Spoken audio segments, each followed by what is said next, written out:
সুপ্রিয় দর্শক, এদিকে লক্ষ্য করুন। দর্শক, আপনি কি বাসার আঙিনায় সিম চাষ করে অতি দ্রুত ফলন পেতে চান? তাহলে এটি গাছে দিতে হবে। চলুন জেনে নেওয়া যাক। শুরুতে একটি পাত্রে আমাদের 1 মুঠো পরিমাণ সরিষার খোল নিয়ে নিতে হবে। আর এই সরিষার খোল গাছের নাইট্রোজেন, পটাশিয়াম এবং গাছের ম্যাক্রো এবং মাইক্রো উপাদানের চাহিদা মিটিয়ে থাকে। এবার এই পাত্রে আমাদের 1/2 লিটার পরিমাণ পানি দিয়ে ভালোভাবে গুলিয়ে নিতে হবে।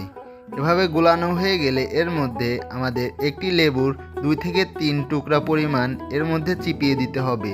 চিপিয়ে দিয়ে এবার এই দ্রবণটিকে ভালোভাবে নেড়ে 2 থেকে 3 দিনের জন্য রেখে দিতে হবে। 2 থেকে 3 দিন পর যখন দ্রবণটি এরকম কালার হয়ে আসবে, তখন এই দ্রবণটি আরও 2 থেকে 3 লিটার পরিমাণ পানির সাথে ভালোভাবে গুলিয়ে সপ্তাহে একবার এটি প্রত্যেকটি গাছের গোড়ায় দিতে হবে।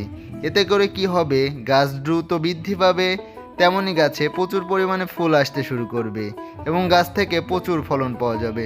ধন্যবাদ সবাই।